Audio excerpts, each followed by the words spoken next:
Abandonnée en 1953, elle a été retrouvée 70 ans plus tard par un garçon qui ne l'a jamais oubliée. Bon retour et profitez de l'histoire. La dernière chose dont la petite Huérèse se souvenait de sa mère était la chaleur d'une main qui glissait de la sienne et le bruit de talons qui s'éloignaient rapidement dans le couloir de l'orphelinat. C'était en 1953 à Paris. Elle se tenait immobile au bord de la pièce, entourée d'étrangers, serrant la manche de son pull de ses doigts tremblants. Elle avait 6 ans. Sa mère n'était jamais revenue. Aucune explication, aucun adieu, simplement partie. L'orphelinat était froid, pas seulement en température, mais en sensation. Les murs étaient gris, les lits étaient en fer et grinçaient, et le personnel souriait rarement. Les filles plus âgées se moquaient d'elle parce qu'elles bégayaient. Les plus jeunes avaient trop peur pour parler. Huérèse se réfugia dans le silence, mais une personne la remarqua. Il s'appelait Victor. Il ne parlait pas beaucoup, mais quand d'autres la bousculaient ou l'insultaient, il venait tranquillement s'asseoir à côté d'elle. Il lui donna un jour la moitié de son petit pain. Une autre fois, il lui glissa un mot avec une fleur mal dessinée et 2 bonshommes qui se tenaient la main. Ils n'eurent jamais de longues conversations. Mais chaque fois que Huérèse pleurait dans son oreiller, elle se souvenait de cette gentillesse silencieuse. Et puis, lui aussi disparut. Adopté par une famille à l'étranger, sans avertissement, sans adieu, une autre personne disparut de sa vie.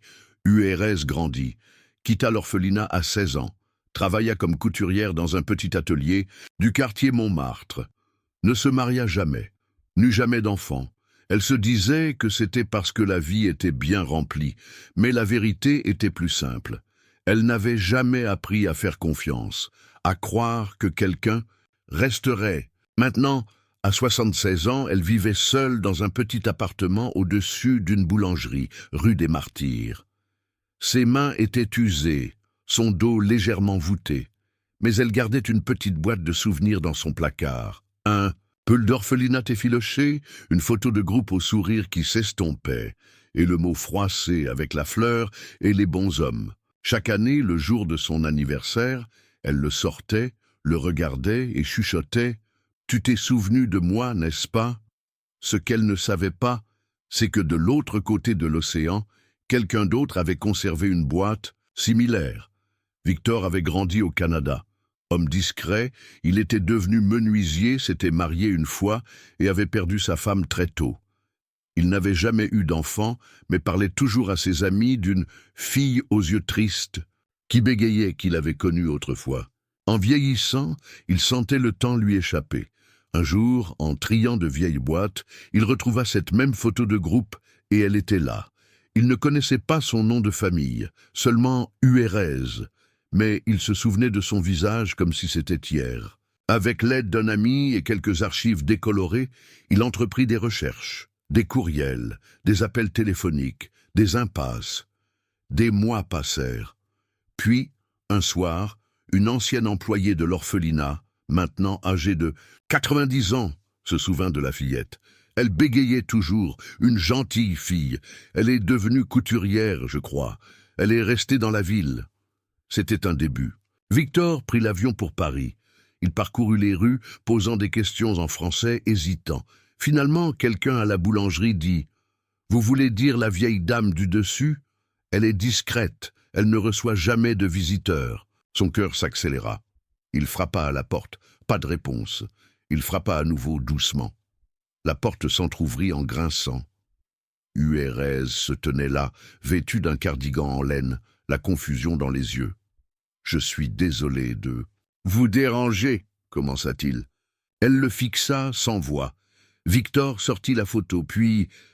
le mot. Elle hoqueta. Ses mains tremblaient. « Victor ?» murmura-t-elle. Il hocha la tête, les yeux brillants. Elle recula d'un pas. Sa voix se brisa. « Tu es revenu ?» Il sourit, les larmes coulant librement.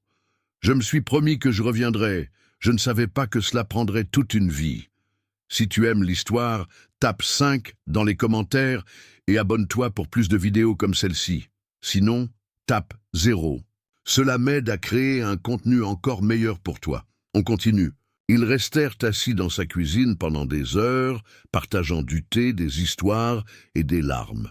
Deux âmes qui avaient été séparées par le destin, recousues ensemble par la mémoire. Les jours suivants furent étranges pour Huérez. Elle n'avait jamais eu l'habitude de la compagnie, et maintenant, cet homme, cet enfant qu'elle avait connu autrefois, était là, dans sa vie, comme si le temps avait fait un bond en arrière puis en avant, créant une boucle improbable, qui les réunissait à nouveau. Victor loua une chambre dans une petite pension de famille à 2 rues de chez elle. Chaque matin, il venait à la boulangerie en bas, achetait 2 croissants et montait les escaliers jusqu'à son appartement. Ils prenaient le petit déjeuner ensemble, parfois en silence, parfois en échangeant des bribes de leur vie. « Raconte-moi », lui demanda-t-il un jour, « ce qui s'est passé après mon départ. » Huérez regarda par la fenêtre vers les toits de Paris, le clocher de l'église. Saint-Eustache brillait au loin dans la lumière matinale. C'était comme si quelqu'un avait éteint la dernière bougie, dit-elle doucement. L'orphelinat est devenu encore plus vide. Elle lui raconta comment elle avait dû apprendre à se débrouiller seule. Comment la directrice, Madame Dupont, l'avait forcée à surmonter son bégaiement en la faisant lire à haute voix devant tout le monde, chaque soir. Comment les autres enfants l'avaient regardée, certains avec pitié, d'autres avec amusement cruel, alors qu'elle trébuchait sur les mots, le visage brûlant de honte. « Mais tu as réussi, » observa Victor. « Tu ne bégayes plus. » Elle sourit tristement. « Je parle peu. C'est plus facile ainsi. » Un après-midi, il l'emmena aux Tuileries. C'était le début du printemps, et les premières fleurs commençaient à éclore. Huérez marchait lentement, s'appuyant occasionnellement sur le bras de Victor. Elle n'était pas sortie de son quartier depuis des années. « Le Canada, » dit-elle soudain. « Comment était-ce » Victor lui raconta Montréal, les hivers glacials, la neige qui tombait en couches épaisses, transformant les rues en tunnels blancs, les forêts d'érables dont les feuilles devenaient rouge-feu en automne. Sa famille adoptive, gentille mais distante, plus intéressée par l'idée d'avoir un enfant que par l'enfant lui-même. Il voulait un fils parfait, expliqua-t-il, tandis qu'il s'asseyait sur un banc face à la fontaine. J'étais trop silencieux, trop réservé. Ils espéraient que je deviendrais médecin ou avocat. Quand j'ai choisi de travailler le bois, ils ont été déçus. « Mais tu as fait ce que tu aimais, » murmura Huérez. Il hocha la tête. « Le bois me parle. Chaque pièce a une histoire, des nervures qui racontent d'où elle vient, ce qu'elle a traversé. J'aime donner une seconde vie aux choses abandonnées. » Leurs regards se croisèrent, et quelque chose d'indicible passa entre eux. Une compréhension mutuelle, peut-être, ou la reconnaissance que, d'une certaine façon, ils étaient comme ces morceaux de bois, marqués par le temps et les épreuves, mais toujours capables de transformation. Ce soir-là, en rentrant, Huérez s'arrêta devant la vitrine d'un magasin d'antiquités. Son reflet lui apparut, superposé aux objets exposés, de vieux bijoux, des montres arrêtées, des lettres jaunies encadrées. Toutes ces choses avaient appartenu à quelqu'un, avaient été importantes pour quelqu'un, puis avaient été oubliées. Sauf qu'elles avaient été retrouvées, aimées à nouveau par de nouveaux propriétaires. Pour la première fois depuis longtemps, elle se demanda si elle aussi méritait d'être retrouvée. En montant les escaliers vers son appartement, elle sentit une étrange légèreté dans sa poitrine, comme si quelque chose qui avait été fermé pendant très longtemps commençait lentement, très lentement, à s'ouvrir à nouveau. Elle s'endormit cette nuit-là, en pensant à la fleur maladroitement dessinée sur le vieux papier et aux 2 petits bonshommes qui se tenaient la main. Au fil des jours, leurs rencontres devinrent une routine douce et rassurante. Victor proposa de l'emmener visiter des endroits qu'elle n'avait jamais vus, malgré toutes ces années passées à Paris. « J'ai vécu toute ma vie ici », admit-elle avec une pointe d'embarras, « mais il y a tant de lieux que je n'ai jamais visités. » Il lui montra le jardin du Luxembourg un matin où la rosée brillait encore sur l'herbe. Ensemble, ils observèrent les enfants faire naviguer des petits bateaux sur le bassin, exactement comme des générations d'enfants l'avaient fait avant eux. « As-tu déjà songé à quitter Paris ?» lui demanda-t-il, alors qu'il marchait sous les marronniers. Elle secoua la tête. « Je n'ai jamais eu assez d'argent, ou peut-être assez de courage. » Il y eut un silence. Puis il ajouta doucement, « Tu sais, je dois retourner au Canada dans 3 semaines. » Quelque chose se figea dans la poitrine du Hérez. Bien sûr, il ne pouvait pas rester indéfiniment. Il avait sa vie là-bas, de l'autre côté de l'océan. Une vie sans elle, comme cela avait toujours été le cas. « Je comprends, » dit-elle, en essayant de garder sa voix stable. « Je voudrais... » commença-t-il, puis s'arrêta. « Hérez, accepterais-tu de venir avec moi ?» Elle s'immobilisa au milieu du chemin stupéfaite. Quitter Paris, à son âge, pour aller vivre dans un pays qu'elle ne connaissait pas, avec un homme qu'elle connaissait à peine, ou plutôt qu'elle avait connu enfant, mais qui était maintenant pratiquement un étranger. « C'est absurde, » dit-elle finalement. « Je suis trop vieille pour un tel changement. L'âge n'est qu'un chiffre, » répondit-il. « Et puis, ce n'est pas comme si nous avions encore beaucoup de temps à perdre, toi et moi. » Elle détourna le regard, incapable de supporter l'intensité de ses yeux. « Laisse-moi y réfléchir, » murmura-t-elle. Cette nuit-là, seule dans son appartement, elle ouvrit la boîte de souvenirs et en sortit la vieille photo. Les visages d'enfants la regardaient, figés dans le temps. Elle se reconnut, petite fille maigre, aux grands yeux tristes. Et là, sur le côté, Victor, avec son air sérieux, ses cheveux sombres tombant sur son front. Quelque chose attira son attention qu'elle n'avait jamais remarqué auparavant. Sur la photo, à peine visible à cause de l'angle de la prise de vue, la main de Victor était tendue vers elle, comme s'il essayait de l'atteindre, même alors. Une larme glissa sur sa joue ridée. Toute sa vie, elle avait évité les attachements, convaincue que les gens finissaient toujours par partir. Mais cet homme-là était revenu. Après 70 ans, il était revenu la chercher. Victor l'attendait le lendemain matin avec un bouquet de violettes. Son cœur fit un bond quand il la vit sortir de l'immeuble, son vieux manteau boutonné jusqu'au cou, malgré la douceur de la journée. « J'ai réfléchi, » dit-elle sans préambule, « et je crois que je suis trop vieille pour les aventures. » La déception se peignit sur son visage. « Mais, » continua-t-elle, « je suis peut-être aussi trop vieille pour rester seule. » Elle lui tendit une main tremblante. Il la prit, sentant sa fragilité, sa chaleur. « Je ne te demande pas de décider maintenant, » dit-il. « Viens d'abord voir mon pays. Si tu n'aimes pas, tu pourras toujours revenir ici. » Une lueur d'espoir s'épanouit en elle, puis disparut. Les démarches administratives, le visa... « J'ai un ami qui travaille au consulat, » la rassura-t-il. « Nous pouvons obtenir un visa de touriste, pour commencer. Le reste viendra plus tard, si tu le souhaites. » Pour la première fois depuis qu'il était revenu dans sa vie, Hérez sentit une véritable excitation la traverser. Elle qui n'avait jamais pris l'avion, qui n'avait jamais quitté la France, allait peut-être s'envoler vers un nouveau continent. À son âge, mais les vieilles craintes ne disparaissent pas si facilement. Ce soir-là, alors qu'il passait, devant la Seine au retour d'un dîner dans un petit bistrot, Hérez sentit l'angoisse revenir. « Et si ça ne marchait pas ?» demanda-t-elle, la voix à peine audible au-dessus du clapotis de l'eau. « Et si, une fois là-bas, tu te rendais compte que je ne suis pas celle que tu as imaginée toutes ces années ?» Victor s'arrêta et prit ses mains dans les siennes. À la lumière des réverbères, son visage semblait plus jeune, presque comme celui du garçon qu'elle avait connu. « Hérez, » dit-il doucement, « je ne cherche pas un fantasme ou un souvenir idéalisé.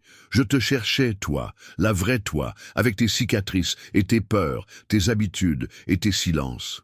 Je veux apprendre à te connaître maintenant, pas seulement me souvenir de l'enfant que tu étais. » Elle ferma les yeux, laissant ses paroles s'infiltrer jusqu'à ce coin obscur de son cœur où, pendant si longtemps, elle avait refoulé tout espoir. « J'ai peur, » admit-elle. « Moi aussi, » répondit-il simplement. La franchise de sa réponse la surprit.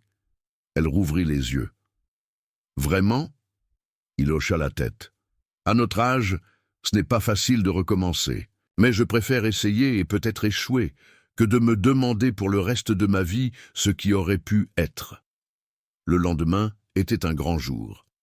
Victor avait organisé une visite dans un quartier de Paris qu'Huérez connaissait bien, trop bien même, celui de son ancien orphelinat. Quand ils arrivèrent devant le bâtiment, Huérez s'arrêta net. « Je ne peux pas », murmura-t-elle. Le bâtiment, autrefois orphelinat, avait été transformé en école maternelle. Les murs gris avaient été repeints en couleurs vives et on entendait des rires d'enfants provenant de la cour. « Nous n'avons pas besoin d'entrer, » dit doucement Victor. « Je voulais juste fermer la boucle d'une certaine façon. » Elle comprit ce qu'il voulait dire. Revenir au point de départ, là où tout avait commencé, avant de pouvoir véritablement aller de l'avant. Alors qu'il se tenait là, une femme d'une 60aine d'années sortit du bâtiment. En voyant Huérez, elle s'arrêta, plissa les yeux. « Excusez-moi, » dit-elle en s'approchant, « mais vous me semblez familière. » Huérez la dévisagea. « Je ne crois pas que nous nous connaissions. »« Attendez, » insista la femme. « Vous étiez à l'orphelinat, n'est-ce pas ?»« Dans les années 50. Je m'appelle Françoise Leclerc. J'étais là aussi, mais j'étais plus jeune que vous. » Le visage de Huérez s'éclaira de surprise. « Françoise, la petite fille qui collectionnait les boutons. » Les deux femmes se regardèrent, abasourdies par cette coïncidence extraordinaire. Puis, spontanément, elles s'étreignirent. « Je travaille ici maintenant, » expliqua Françoise. « Je suis la directrice de l'école. Venez, entrez, je vous en prie. » Malgré ses réticences initiales, Huérez se laissa entraîner à l'intérieur, Victor sur ses talons. L'intérieur avait été entièrement rénové, mais certains détails, la forme des fenêtres, l'escalier en colimaçon, réveillèrent en elle des souvenirs enfouis. « C'est incroyable, » murmura Françoise. « Je me souviens de vous deux. Tu étais la fille qui bégayait, et toi, » elle se tourna vers Victor, « tu étais le garçon qui a été adopté par des Canadiens. Je n'étais qu'une enfant, mais je me souviens, et comment vous étiez toujours ensemble. » Ils passèrent l'heure suivante à parler du passé, mais pas seulement des souvenirs douloureux. Françoise leur montra d'anciennes photos qu'elle avait conservées, des événements joyeux, une fête de Noël où ils avaient tous reçu des cadeaux grâce à un généreux donateur, une sortie à la mer où ils avaient construit des châteaux de sable. « Je ne me souviens pas de ces moments heureux, » avoua Huérez, troublée. « C'est normal, » dit doucement Françoise. Le cerveau a tendance à retenir les traumatismes plus fortement que les joies, mais cela ne signifie pas qu'il n'y avait pas de bons moments. En quittant l'école, Huérez se sentait étrangement légère, comme si une partie du poids qu'elle portait depuis l'enfance s'était un peu allégée. « Merci, » dit-elle à Victor, alors qu'ils marchaient dans la rue. « Je n'aurais jamais osé y retourner seule. » Il lui sourit, mais elle remarqua qu'il semblait préoccupé. « Qu'y a-t-il » demanda-t-elle. Il hésita, puis dit « Françoise a dit quelque chose qui m'a fait réfléchir, à propos de la façon dont le cerveau retient les traumatismes plus que les joies. Oui, je me demande si c'est la même chose pour l'avenir. Si la peur de la douleur nous empêche de voir les possibilités de bonheur. » Huérez médita ces paroles tout au long du chemin du retour. Arrivée chez elle, elle s'assit près de la fenêtre, regardant la vie parisienne se dérouler en contrebas. Combien de fois avait-elle regardé par cette fenêtre, observant les autres vivre leur vie, sans jamais y participer pleinement? Combien d'occasions avait-elle laissé passer parce qu'elle avait trop peur d'être blessée à nouveau? De l'autre côté de la rue, un couple de personnes âgées marchait main dans la main, s'arrêtant occasionnellement pour regarder les vitrines des magasins. Il devait avoir à peu près son âge, mais il semblait tellement plus vivant. « Il n'est peut-être pas trop tard », murmura-t-elle pour elle-même. Lorsque Victor vint la chercher le lendemain matin, il trouva Huérez en train de remplir un formulaire. « Qu'est-ce que c'est » demanda-t-il. Elle leva les yeux, un mélange de détermination et d'appréhension sur son visage. « Une demande de passeport », répondit-elle. « Mon premier. » Un immense sourire illumina le visage de Victor. Sans un mot, il se pencha et déposa un léger baiser sur son front. C'était la première fois qu'il partageait un tel geste d'affection, Et Huérez sentit ses joues s'empourprer comme celles d'une jeune fille. As-tu déjà ressenti le besoin de retrouver une personne de ton passé? Ou connais-tu quelqu'un qui a vécu des retrouvailles après de nombreuses années? Raconte-nous ton expérience dans les commentaires. Les jours suivants furent un tourbillon d'activités. Rendez-vous à la préfecture pour le passeport d'Huérez, visite au consulat canadien pour son visa de touriste, discussions interminables sur ce qu'elle devrait emporter ou non. « Je n'ai jamais voyagé », répétait-elle anxieusement. « Je ne sais pas quoi prendre. »« Ne t'inquiète pas », la rassurait Victor. « Nous pourrons acheter ce qui manque là-bas. » Plus la date du départ approchait, plus Huérez sentait monter en elle un mélange d'excitation et de terreur. Chaque soir, elle sortait son vieux globe terrestre poussiéreux et traçait du doigt le parcours entre Paris et Montréal, essayant d'imaginer à quoi ressemblerait sa nouvelle vie. Une semaine avant leur départ, Victor proposa de l'emmener dans un endroit spécial. « C'est une surprise », dit-il mystérieusement. Intriguée, elle le suivit dans le métro, puis dans un taxi, jusqu'à ce qu'ils arrivent dans un quartier résidentiel tranquille de la banlieue parisienne. « Où sommes-nous » demanda Huérez, ne reconnaissant pas les lieux. Victor la conduisit jusqu'à une jolie maison de 2 étages, avec un petit jardin bien entretenu. Une femme d'environ 40 ans les attendait devant le portail. « Huérez » dit Victor, « je te présente Élise. Elle est... elle est la petite-fille de... Madame Dupont. » Huérez sentit son cœur s'arrêter.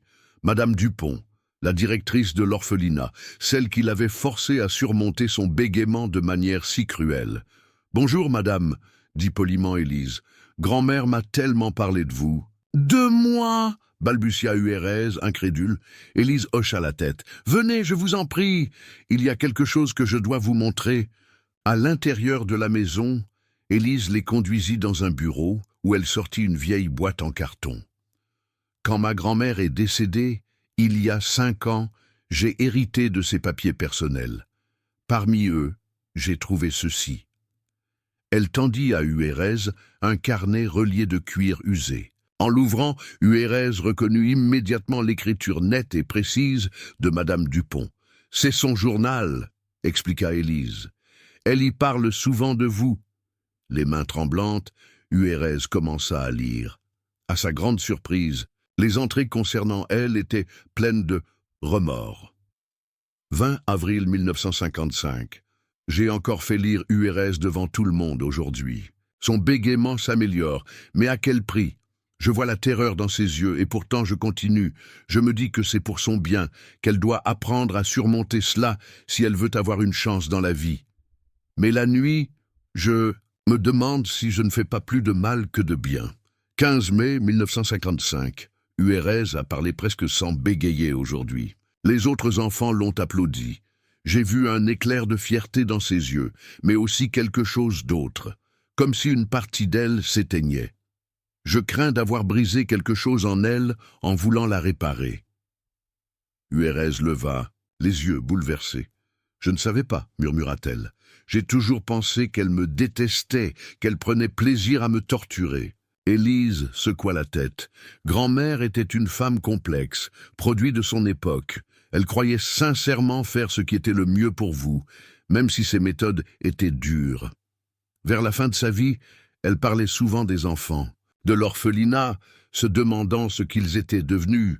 Votre nom revenait souvent. Huérez continua à feuilleter le journal, découvrant page après page les luttes intérieures d'une femme qu'elle avait toujours considérée comme son bourreau, mais qui, en réalité, se tourmentait autant qu'elle. « Elle vous a cherché », ajouta Élise, « après votre départ de l'orphelinat.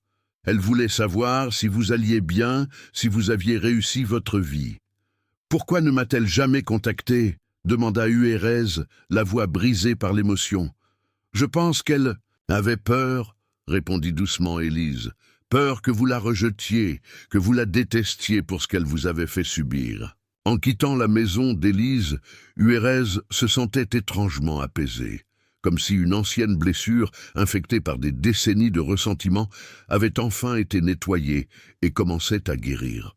« Comment as-tu su pour Élise ?» demanda-t-elle. À Victor alors qu'il rentrait. Je l'ai trouvé en faisant mes recherches pour te retrouver, expliqua-t-il. Son nom est apparu dans les archives de l'orphelinat comme contact d'urgence pour Madame Dupont dans ces dernières années. Huérez lui prit la main et la serra fort. Merci. Tu ne peux pas savoir ce que cela signifie pour moi. Ce soir-là, en préparant sa valise, Huérez y plaça le journal de Madame Dupont qu'Élise lui avait offert, un morceau supplémentaire de son passé qu'elle emporterait avec elle dans sa nouvelle vie.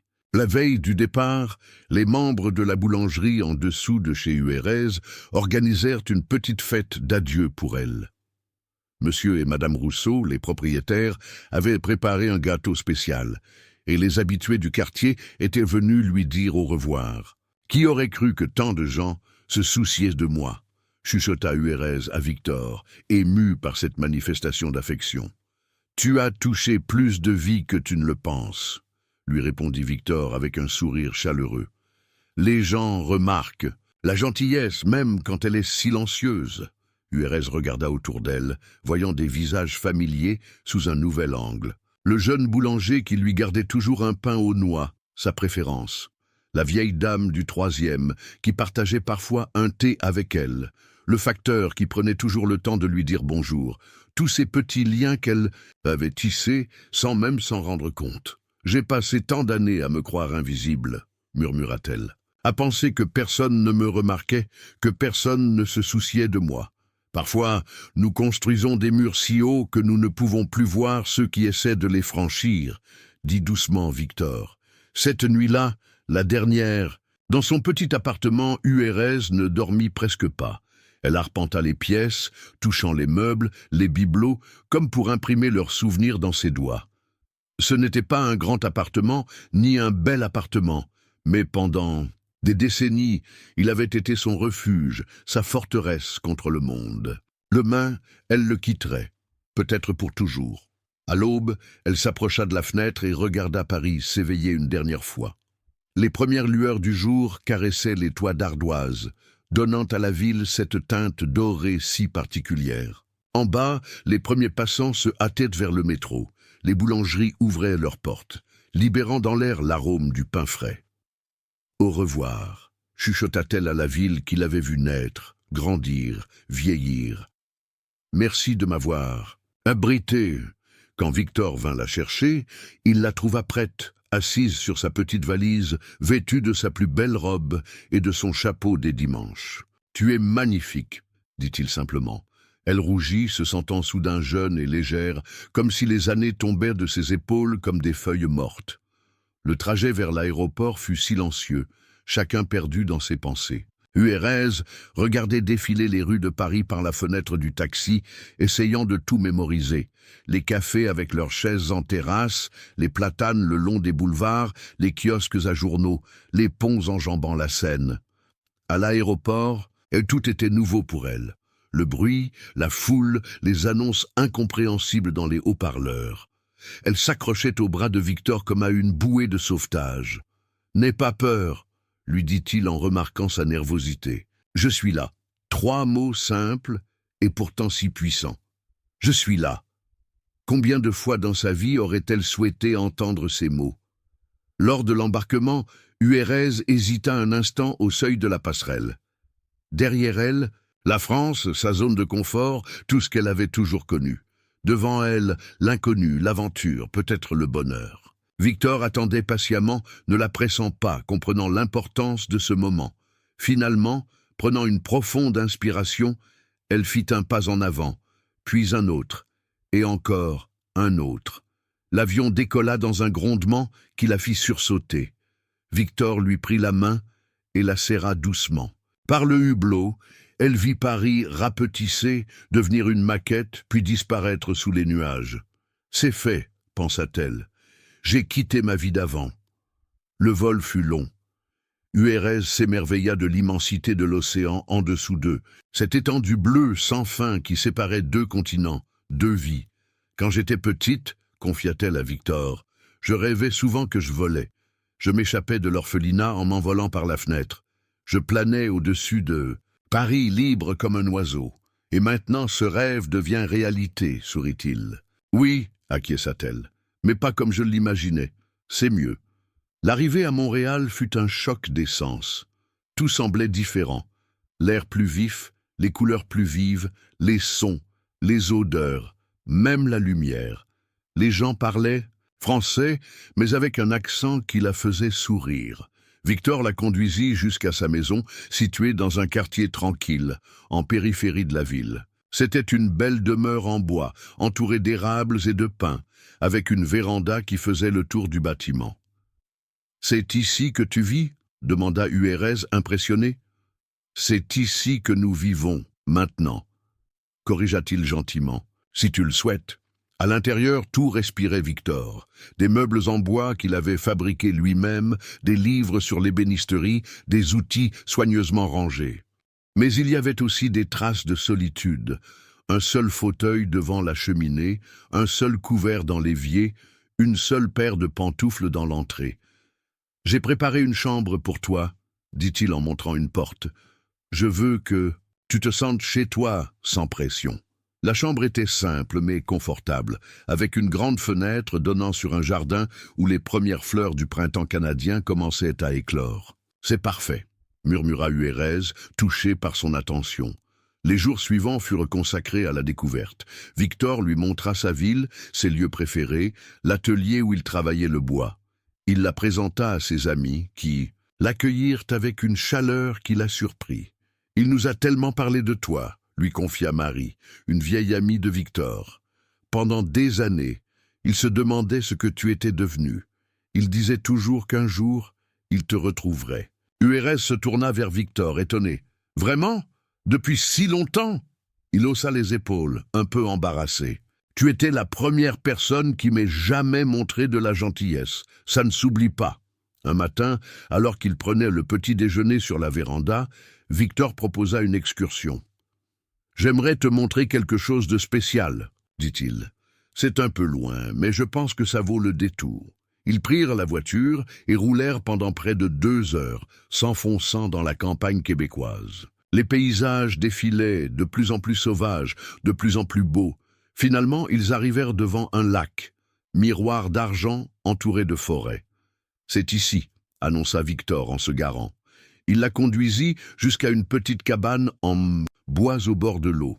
À l'intérieur, tout était simple. Une pièce principale avec un poêle à bois, une kitchenette, un lit, quelques chaises. Mais ce qui frappa Huérez, c'était la vue imprenable sur le lac à travers une immense baie vitrée. « Je l'ai construite de mes mains, » expliqua Victor avec une pointe de fierté. « C'est mon refuge. J'y viens quand j'ai besoin de paix, de solitude. »« C'est magnifique, » souffla Huérez, hypnotisé par le miroitement du soleil sur l'eau. « Ce que je voulais te montrer, » continua-t-il en ouvrant une petite armoire, « c'est ceci. » Il en sortit une boîte en bois sculpté, décorée de motifs délicats représentant des fleurs et des oiseaux. « Je l'ai fabriquée il y a 40 ans, » dit-il en la lui tendant. « Pour toi. » Intrigué, Huérez ouvrit la boîte. À l'intérieur, elle découvrit des dizaines de petits papiers pliés. « Qu'est-ce que c'est ?» demanda-t-elle. « Des lettres, » répondit Victor. « Des lettres que je t'ai écrites au fil des années, mais que je n'ai jamais envoyées puisque je ne savais pas où tu étais. » Les mains tremblantes, Huérez déplia l'un des papiers.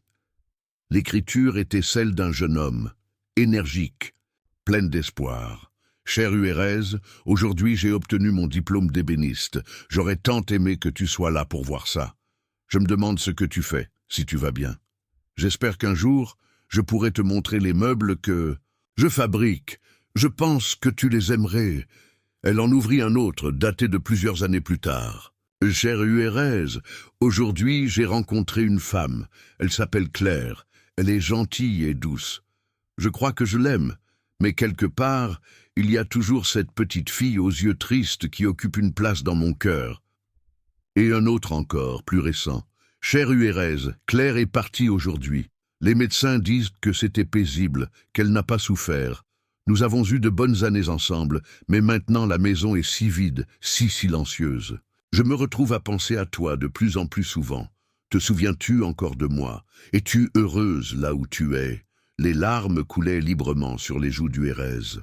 Toutes ces années, toutes ces pensées, tous ces sentiments qu'il avait gardés pour lui comme un trésor caché. « Je ne savais pas, » murmura-t-elle. « Je ne savais pas que quelqu'un pouvait penser à moi avec tant de constance. » Victor s'assit à côté d'elle, regardant le lac à travers la fenêtre. « Quand on a grandi comme nous, sans amour, sans stabilité, on s'accroche aux rares moments de bonté qu'on a connus. Tu as été ma première amie, Uérez. La première personne qui m'ait fait sentir que j'existais vraiment. » Elle posa sa tête sur son épaule, un geste simple mais chargé d'une intimité qu'elle n'avait jamais osé avec personne auparavant. « Et toi ?» chuchota-t-elle, « tu as été le premier à me voir au-delà de mon bégaiement, de ma peur. » Ils restèrent ainsi, silencieux, regardant le soleil décliner sur le lac, les couleurs changeant du bleu au doré, puis au pourpre. « Nous pourrions venir ici plus souvent, » proposa Victor, « si tu aimes cet endroit. »« J'aimerais ça, » répondit-elle, « beaucoup. Quel avenir les attend maintenant ? Uérez choisira-t-elle de rester au Canada ? Découvrez la suite dans le prochain chapitre. » Les semaines passèrent, se transformant en mois. Petit à petit, Uérez s'acclimatait à sa nouvelle vie. Elle avait appris à naviguer dans la maison de Victor, à reconnaître les bruits familiers, le grincement de la 3e marche de l'escalier, le ronronnement du réfrigérateur, le tic-tac de la vieille horloge dans le salon. Elle avait pris l'habitude de se promener chaque matin dans le quartier, saluant les voisins qui étaient devenus des visages familiers. L'après-midi, elle aidait Victor dans son atelier, lui passant les outils, ponçant doucement les pièces de bois. Le soir, ils lisaient côte à côte, dans un silence confortable, parfois brisé par le commentaire de l'un ou de l'autre sur un passage particulièrement touchant. Ils avaient trouvé un rythme, une routine qui les rassurait tous les deux. Mais ils n'avaient pas encore franchi certaines barrières. Ils dormaient toujours dans des chambres séparées, ils s'appelaient par leurs prénoms, jamais par des mots plus tendres. Un soir d'été, alors qu'ils étaient assis sur la véranda, observant les lucioles danser dans le jardin, Victor prit la parole après un long silence. « Regrettes-tu d'être venu ?» demanda-t-il simplement. Uérez le regarda, surprise par cette question inattendue. « Non », répondit-elle sans hésitation, « pas un instant. » Il hocha la tête, semblant soulagé. « Je m'inquiétais. Tu sembles parfois mélancolique. » Elle sourit doucement. « Je pense à Paris parfois, c'est vrai. C'était ma ville pendant si longtemps. Mais je ne regrette pas de l'avoir quittée. Ici, j'ai trouvé quelque chose que je n'avais jamais eu là-bas. »« Quoi donc ?» demanda-t-il. « Un foyer ?» répondit-elle simplement. « Pas juste un endroit où vivre, mais un vrai foyer. » Cette nuit-là, avant d'aller se coucher, Victor lui prit doucement la main et y déposa un baiser léger comme une plume. « Bonne nuit, Uérez » murmura-t-il. « Bonne nuit, Victor » répondit-elle, le cœur battant comme celui d'une jeune fille. À mesure que l'été avançait, leur relation évoluait, lentement mais sûrement. Ils commencèrent à se tenir la main lors de leur promenade, à s'asseoir plus près l'un de l'autre sur le canapé, à partager de petits gestes d'affection, une main sur l'épaule, des doigts qui s'attardent en se passant le sel à table, un baiser sur la joue avant de se séparer pour la journée. C'était comme si, après toute une vie de solitude, ils réapprenaient le langage du toucher, de l'intimité. Un jour d'août, alors qu'ils se trouvaient à la cabane au bord du lac, Victor reçut un appel qui le fit froncer les sourcils. « Qu'y a-t-il » demanda Uérez, inquiète. « C'est Marie » expliqua-t-il. « Son mari est à l'hôpital, une crise cardiaque. Elle a besoin de soutien. »« Nous devons y aller » dit immédiatement Uérez. Sur le chemin du retour, elle remarqua combien Victor était tendu, ses mains crispées sur le volant. « Ça va aller » dit-elle doucement. « Nous serons là pour eux. » À l'hôpital, ils trouvèrent Marie effondrée dans la salle d'attente. Son mari, Paul, était en chirurgie. Les médecins étaient optimistes, mais l'attente était insupportable. Uérez prit les mains de Marie dans les siennes. « Nous resterons avec toi aussi longtemps qu'il le faudra » promit-elle. Ils passèrent la nuit à l'hôpital. Huérez veillant à ce que Marie mange quelque chose, lui apportant des cafés, l'écoutant parler de Paul, de leur rencontre, de leur vie ensemble. Au petit matin, le chirurgien vint leur annoncer que l'opération avait réussi. Paul était hors de danger. Les jours suivants, ils se relayèrent au chevet de Paul, aidant Marie avec les tâches quotidiennes qu'elle ne pouvait plus assumer seule. « Je ne sais pas comment vous remercier, » leur dit Marie un soir, alors qu'ils l'avaient raccompagnée chez elle. « Vous avez été des anges gardiens. » En rentrant, Victor était silencieux, pensif. « À quoi penses-tu » lui demanda Huérez. « À la fragilité de la vie, » répondit-il. « À la façon dont tout peut basculer en un instant. » Il s'arrêta au milieu du salon, se tournant vers elle. « Huérez, » dit-il solennellement, « j'ai perdu 70 ans de ma vie sans toi. Je ne veux pas en perdre une minute de plus. » Il s'agenouilla devant elle, malgré ses articulations vieillissantes qui protestèrent audiblement. « Je sais que nous sommes vieux, » continua-t-il, « que certains trouveraient cela ridicule. Mais veux-tu m'épouser? Passer le temps qu'il nous reste, qu'il soit long ou court, officiellement ensemble ?»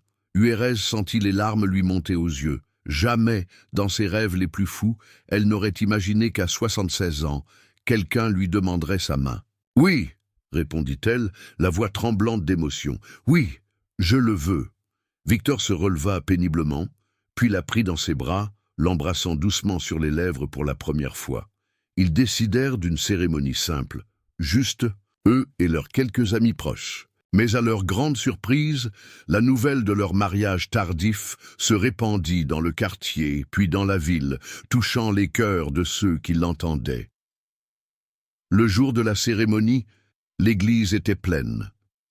Des gens qu'ils connaissaient à peine étaient venus assister à cette union inhabituelle, émus par cette histoire d'amour qui avait traversé le temps et l'espace pour enfin se concrétiser. Huérez portait une robe simple mais élégante, couleur crème. Victor avait revêtu son meilleur costume. Ils échangèrent des vœux simples, promettant de chérir chaque jour qui leur était accordé ensemble. « Je t'ai attendu toute ma vie, » dit Victor, sa voix résonnant dans l'église silencieuse, « et je t'attendrai encore 70 ans s'il le fallait. » « Et moi, » répondit Huérez, les larmes aux yeux, « j'ai passé ma vie à me cacher, pensant que personne ne me chercherait. Merci de m'avoir prouvé le contraire. » Après la cérémonie, alors qu'ils recevaient les félicitations de leurs invités, une surprise les attendait. Françoise, qu'ils avaient rencontrée à l'ancien orphelinat transformé en école, était là, accompagnée d'Élise, la petite fille de Madame Dupont. « Nous avons pris l'avion dès que nous avons reçu votre invitation, » expliqua Françoise, les embrassant chaleureusement. « Nous ne pouvions pas manquer ça. » La réception qui suivit fut joyeuse, remplie de rires et de larmes heureuses. De vieux amis de Victor racontèrent des anecdotes sur lui, sur sa quête pour retrouver la fille aux yeux tristes. Marie et Paul, qui se remettaient bien de son opération, portèrent un toast aux jeunes mariés. Tard dans la soirée, alors que la fête touchait à sa fin, Victor et Huérez s'éclipsèrent discrètement. Il l'emmena à la cabane au bord du lac, qu'il avait fait rénover pour l'occasion. Des bougies éclairaient l'intérieur d'une lueur douce et des pétales de rosesse jonchèrent le sol. « Notre lune de miel » dit-il en lui ouvrant la porte. Huérez entra, émerveillé par la transformation de la cabane. Victor avait pensé à tout, du champagne au frais, de la musique douce, des draps frais sur le lit. « C'est parfait » murmura-t-elle. Ils s'assirent sur le lit, regardant par la fenêtre le clair de lune qui se reflétait sur le lac. « Sais-tu ce que je pense ?» dit doucement Victor. « Dis-moi. » « Je pense que toutes ces années n'ont pas été perdues. Elles nous ont menés exactement là où nous devions être, au moment où nous étions prêts à nous retrouver. » Huérez médita ces paroles.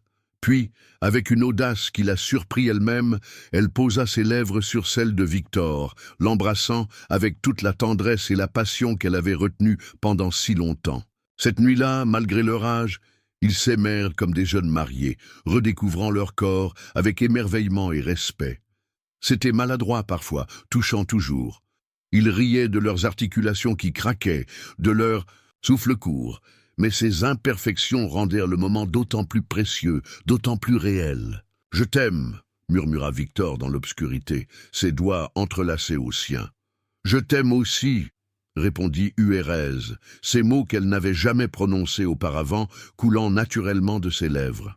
Les mois qui suivirent furent les plus heureux de leur vie.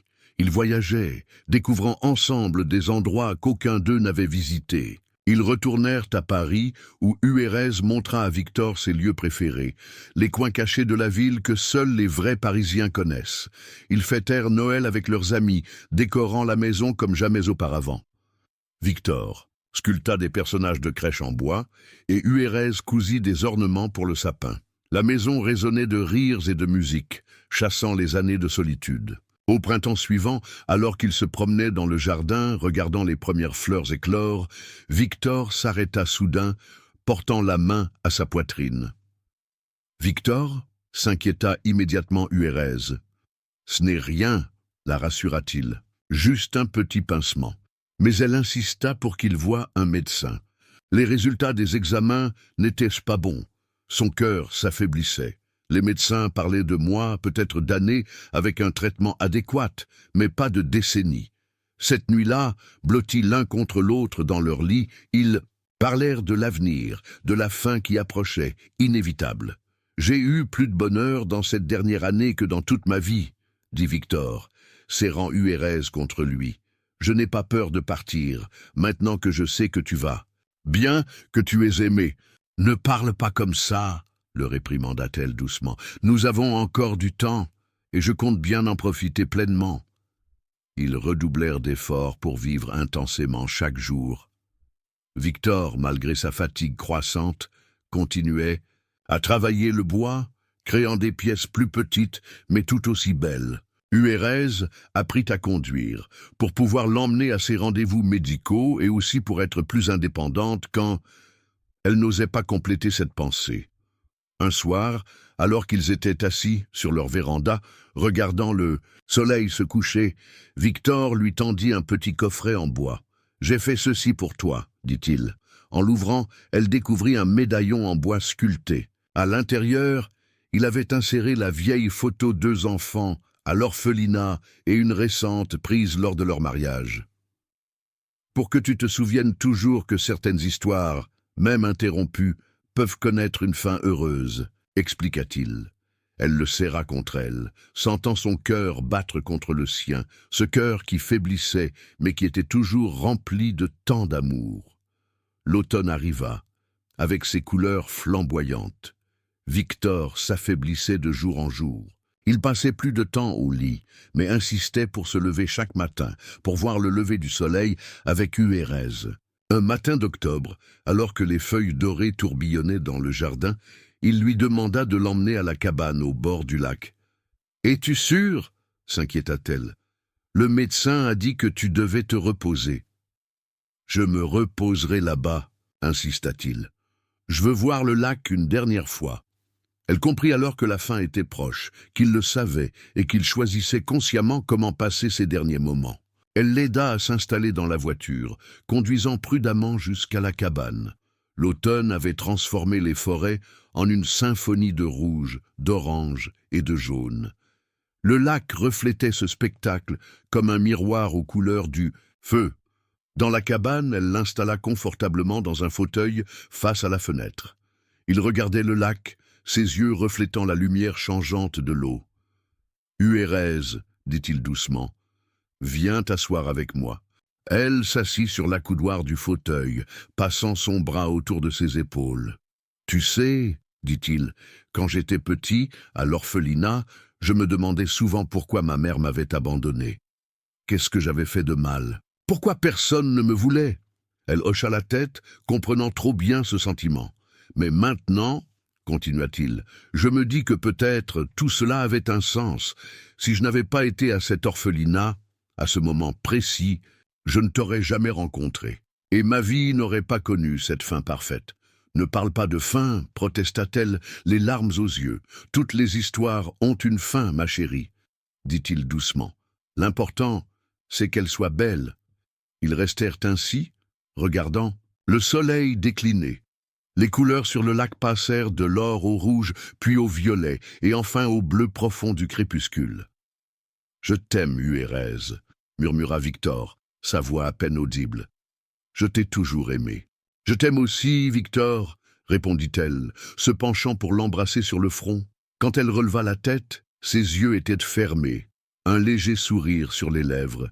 Il était parti paisiblement, en regardant le lac, dans les bras de la femme qu'il avait cherchée toute sa vie. Félicitations, tape 9 dans les commentaires pour me montrer que tu es resté jusqu'à la fin avec moi. Merci d'avoir regardé et à demain pour une nouvelle histoire sur cette même chaîne.